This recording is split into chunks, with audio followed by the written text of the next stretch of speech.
Kesuksesan Indonesia dengan QRIS-nya membawa kecemburuan negara lain. Malahan banyak negara yang sudah mengadopsinya lantaran sangat efisien dalam penggunaannya.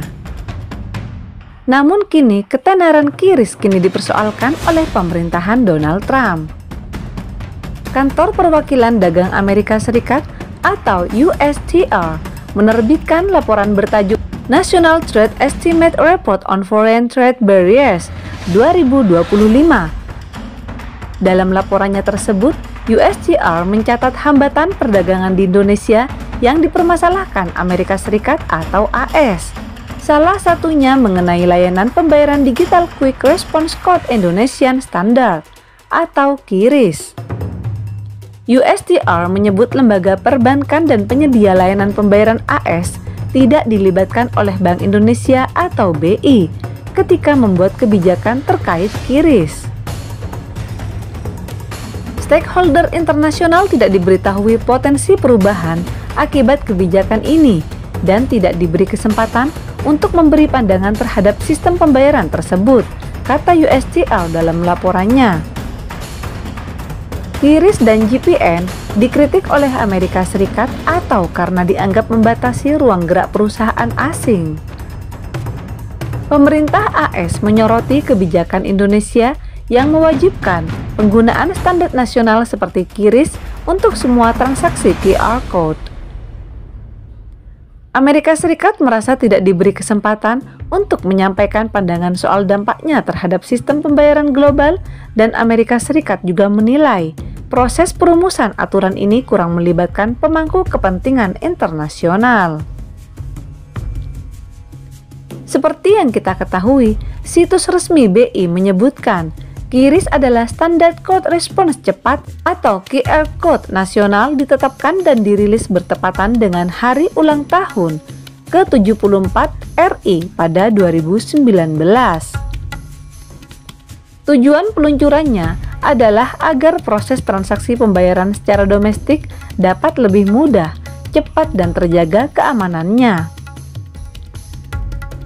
Pemberlakuan QRIS di Indonesia diatur melalui peraturan anggota Dewan Gubernur BI tentang implementasi standar nasional Quick Response Code untuk pembayaran. Semua kode QR dari penyedia pembayaran elektronik yang ada telah bermigrasi menggunakan QRIS secara bertahap. Hingga semua gerai diwajibkan menggunakan kode QR yang berlogo QRIS. BI berkolaborasi bersama Asosiasi Sistem Pembayaran Indonesia atau ASPI dalam menyusun QRIS sesuai dengan standar Europay, Mastercard, dan Visa. Yang semua itu dikelola oleh lembaga yang mengelola dan menetapkan ketentuan internasional terhadap kode QR. Pada tahap awal, QRIS berfokus pada implementasi pembayaran kode QR mode Merchant Present Mode atau MPM, di mana penjual akan menunjukkan kode QR yang harus dipindai atau scan oleh pembeli ketika membayar. Adapun sebelum diluncurkan, QRIS telah melalui 2 kali uji coba, yaitu pada September hingga November 2018 dan April hingga Mei 2018. Manfaat QRIS sangat luas, baik untuk konsumen maupun pelaku usaha. Konsumen cukup memindai satu jenis QR untuk berbagai aplikasi pembayaran tanpa biaya tambahan.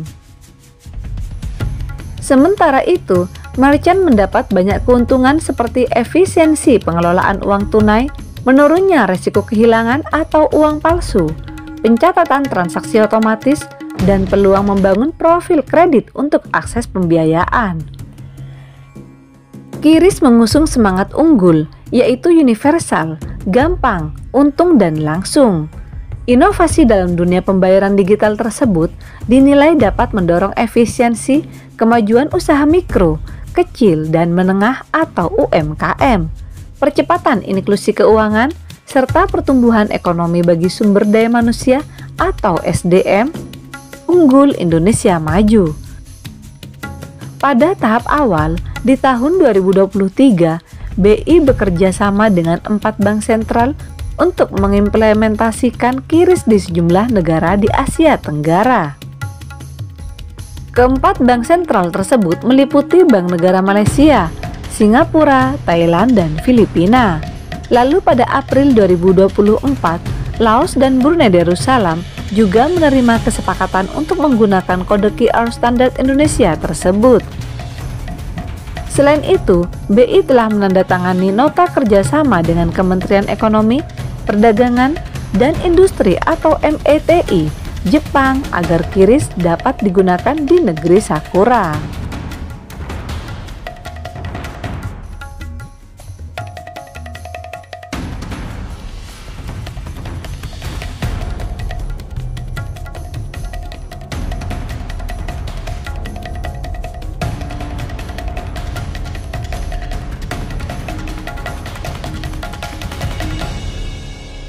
Terkait dengan disinggungnya QRIS oleh pemerintah Amerika Serikat, saya kira ini juga tidak terlepas dari isu ya mengenai de-dolarisasi yang memang kerap kali muncul setidaknya dalam beberapa tahun terakhir ini. Kalau kita perhatikan semakin banyaknya perjanjian penggunaan lokal currency settlement, terutama yang dilakukan oleh beberapa bank sentral di Asia terutama, itu saya kira menjadikan Amerika Serikat semakin gerah gitu ya, karena sekali lagi isunya adalah menurunkan penggunaan dari dolar untuk settlement pembayaran yang dilakukan oleh konsumen atau masyarakat di masing-masing negara. Ya sama saja dengan kartu debit berbagai bank ya. Kalau kita lihat itu laporannya tiap bulan itu kan ada biaya operasional, meskipun kecil kan, tetapi itu tetap biaya dan penggunanya banyak. Ya itu sama dengan konsepnya dengan